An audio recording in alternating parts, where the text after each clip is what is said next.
आकाशवाणी मध्य प्रदेश से प्रस्तुत हैं प्रादेशिक समाचार।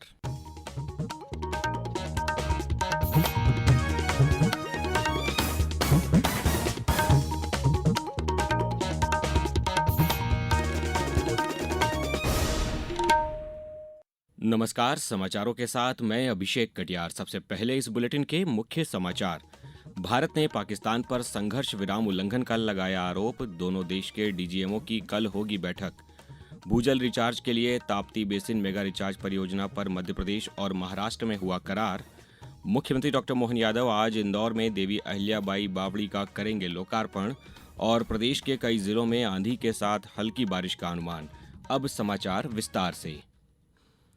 भारत ने पाकिस्तान पर संघर्ष विराम का उल्लंघन करने का आरोप लगाया है। विदेश सचिव विक्रम मिस्री ने कहा है कि पाकिस्तान के साथ संघर्ष विराम पर बनी सहमति का बार बार उल्लंघन हुआ है।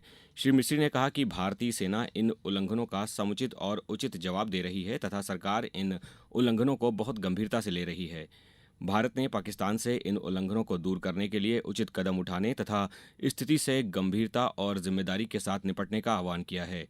श्री मिस्री ने कहा कि भारतीय सेना स्थिति पर कड़ी निगरानी रख रही है। उन्होंने कहा कि उन्हें अंतर्राष्ट्रीय सीमा के साथ साथ नियंत्रण रेखा पर उल्लंघन की किसी भी घटना से सख्ती से निपटने के निर्देश दिए गए हैं। इस समझौते का पाकिस्तान की ओर से घोर उल्लंघन हो रहा है। भारतीय सेना जवाबी कार्रवाई कर रही है और इस सीमा अतिक्रमण से निपट रही है। ये अतिक्रमण अत्यंत ही निंदनीय है और पाकिस्तान इनके लिए जिम्मेदार है। हमारा मानना है कि पाकिस्तान इस स्थिति को ठीक से समझे और इस अतिक्रमण को रोकने के लिए तुरंत उचित कार्रवाई करे। पिछले कुछ दिनों से चल रही सैन्य कार्रवाई को रोकने के लिए कल शाम भारत और पाकिस्तान के सैन्य संचालन महानिदेशकों के बीच सहमति बनी। दोनों देशों के सैन्य संचालन महानिदेशक अब 12 मई को फिर से बातचीत करेंगे। मध्य प्रदेश और महाराष्ट्र के बीच कल ताप्ती बेसिन मेगा रिचार्ज परियोजना का करार हुआ। केन बेतवा लिंक परियोजना और पार्वती कालीसिंध चंबल लिंक परियोजना के बाद अब मध्य प्रदेश में ये तीसरी महत्वपूर्ण अंतर्राज्यीय नदी परियोजना है। साथ ही ग्राउंड वाटर की ये अपनी तरह की देश की सबसे बड़ी परियोजना है। पेश है एक रिपोर्ट। मध्य प्रदेश के मुख्यमंत्री डॉक्टर मोहन यादव और महाराष्ट्र के मुख्यमंत्री देवेंद्र फडणवीस की मौजूदगी में भोपाल में ताप्ती बेसिन मेगा रिचार्ज परियोजना का एमओयू हुआ। इस दौरान सीएम डॉक्टर यादव ने कहा कि महाराष्ट्र के साथ नए अध्याय की शुरुआत हो रही है। उन्होंने कहा कि नदी जोड़ो परियोजना से दोनों राज्यों को फायदा होगा। ऐसी योजना है जिसमें दो राज्यों को साथ जोड़कर के नदी परियोजनाओं के माध्यम से राष्ट्रीय परिदृश्य में उसका कोई रोल होता है। राष्ट्रीय हितों की उसमें कहीं झलक आती है जिसको हम उस राष्ट्र की भावना के अंतर्निहित भाव से समझा जा सकता है। तो उसका 90% पैसा भारत सरकार देती है। वाकई अद्भुत है। ताप्ती बेसिन मेगा रिचार्ज परियोजना विश्व की सबसे बड़ी ग्राउंड रिचार्ज परियोजना है। इसके जरिए महाराष्ट्र सरकार के साथ मिलकर ताप्ती नदी की 3 धाराएं बनाकर नदी जल का पूरा उपयोग तय किया जाएगा। इस परियोजना में प्रस्तावित बांध एवं नहरों से मध्य प्रदेश की कुल 3,362 हेक्टेयर भूमि उपयोग में लाई जाएगी। वहीं परियोजना में कोई गाँव प्रभावित नहीं होगा, जिससे पुनर्वास की भी आवश्यकता नहीं होगी। राना शाहिद, आकाशवाणी समाचार। उप मुख्यमंत्री राजेंद्र शुक्ल ने कहा है कि रीवा में पचमढ़ा धाम स्थित निषाद राज घाट से कोतवाली घाट तक बीहर रिवर फ्रंट के बन जाने से नदी के एक तरफ के रिवर फ्रंट का कार्य पूर्ण हो चुका है। आगामी चरण में निपनिया से पुष्पराज नगर तक नदी के दूसरे किनारे पर रिवर फ्रंट का कार्य शुरू किया जाएगा। आने वाले समय में बड़ी पुल के पास एनीकट बनाकर पानी में बाबा घाट से राजघाट तक क्रूज भी चलाया जाएगा। श्री शुक्ल ने बीहर रिवर फ्रंट फेज 2 का लोकार्पण किया और निषाद राज घाट से कोतवाली घाट तक भ्रमण किया। आज राष्ट्रीय प्रौद्योगिकी दिवस है। वर्ष 1998 में इसी दिन भारत ने राजस्थान के पोखरण में परमाणु बम का सफल परीक्षण किया था। ये दिन देश की प्रगति और विकास में प्रौद्योगिकी की महत्वपूर्ण भूमिका की याद दिलाता है। आज के दिन भारत की तकनीकी विशेषज्ञता और देश के पहले स्वदेशी विमान हंसा 3 के प्रक्षेपण में वैज्ञानिकों, इंजीनियरों और नव प्रवर्तकों के योगदान और छठे वैश्विक परमाणु परीक्षण को याद किया जाता है। राष्ट्रीय प्रौद्योगिकी दिवस का उद्देश्य दैनिक जीवन में प्रौद्योगिकी की भूमिका को उजागर करना और विज्ञान तथा प्रौद्योगिकी में युवाओं की रुचि को प्रोत्साहित करना है। अब समाचारों में वक्त है एक ब्रेक का। ये समाचार आप आकाशवाणी मध्य प्रदेश से सुन रहे हैं। ये समाचार बुलेटिन YouTube पर Madhya Pradesh news all India radio channel पर और फेसबुक के साथ ही एक्स प्लेटफॉर्म पर AIR न्यूज भोपाल पेज पर सुने जा सकते हैं। इसके अलावा आप हमारी वेबसाइट newsonair.gov.in पर या न्यूज ऑन AIR ऐप पर भी समाचार सुन सकते हैं। ब्रेक के बाद समाचारों में आपका फिर स्वागत है। जलगंगा संवर्धन अभियान के तहत इंदौर में मां देवी अहिल्याबाई होलकर द्वारा निर्मित 300 वर्ष पुरानी ऐतिहासिक बावड़ी का जीर्णोद्धार कराया गया है। इंदौर विकास प्राधिकरण की इस परियोजना पर लगभग 1 करोड़ रुपए की लागत आई है।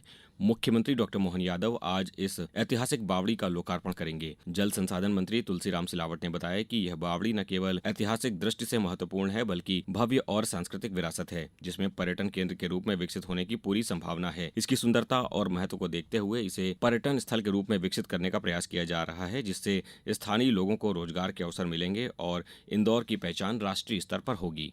आर्थिक अन्वेषण ब्यूरो की टीम ने कल पूर्व क्षेत्रीय विद्युत वितरण कंपनी में पदस्थ कार्यपालन यंत्री के नरसिंहपुर स्थित आवास पर आय से अधिक संपत्ति के मामले में छापा मारा। यहां बड़ी मात्रा में आय से अधिक संपत्ति का खुलासा हुआ है। कार्यपालन यंत्री कटनी जिले में पदस्थ है। प्रारंभिक जांच में कार्यपालन यंत्री के पास आय से अधिक 5.5 करोड़ रुपए की संपत्ति पाई गई है।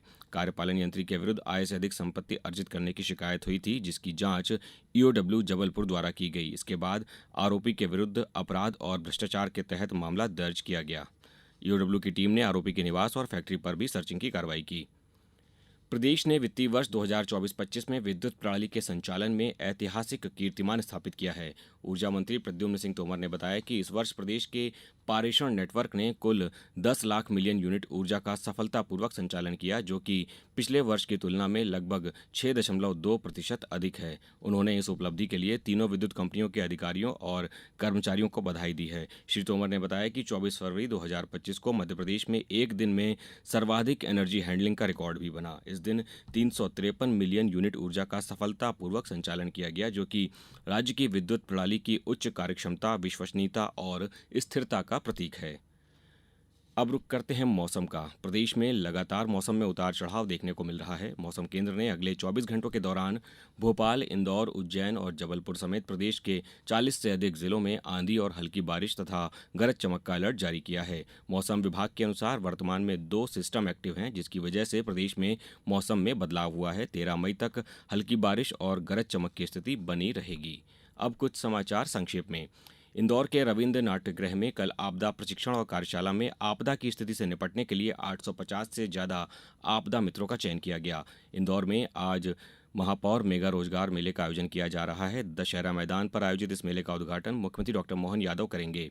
नर्मदापुरम जिले के शासकीय होम साइंस गर्ल्स कॉलेज में कल एनसीसी, एनएसएस और अन्य कैडेट्स के लिए विशेष प्रशिक्षण सत्र का आयोजन किया गया। पन्ना जिले में जलगंगा संवर्धन अभियान के अंतर्गत कल जन सहभागिता से दीनदयाल रसोई स्थित 300 वर्ष पुरानी बावड़ी की साफ सफाई की गई। लोक स्वास्थ्य यांत्रिकी मंत्री संपतिया उइके ने मंडला में वनग्रामों में विकास कार्यों को गति देने के निर्देश दिए। रीवा जिले के शासकीय आदर्श विज्ञान महाविद्यालय में कल रेड क्रॉस की मानव सेवा परंपरा एवं आपदा प्रबंधन में भूमिका पर जागरूकता कार्यक्रम का आयोजन किया गया। धार जिले में कल नेशनल लोक अदालत में राजीनामा योग्य 623 लंबित मामलों का निराकरण आपसी समझौते के आधार पर किया गया। अंत में मुख्य समाचार एक बार फिर। भारत ने पाकिस्तान पर संघर्ष विराम उल्लंघन का लगाया आरोप। दोनों देश के डीजीएमओ की कल होगी बैठक। भूजल रिचार्ज के लिए ताप्ती बेसिन मेगा रिचार्ज परियोजना पर मध्य प्रदेश और महाराष्ट्र में हुआ करार। मुख्यमंत्री डॉक्टर मोहन यादव आज इंदौर में देवी अहिल्याबाई बावड़ी का करेंगे लोकार्पण और प्रदेश के कई जिलों में आंधी के साथ हल्की बारिश का अनुमान। इस बुलेटिन में बस इतना ही। अगला बुलेटिन दोपहर 2:10 पर। नमस्कार।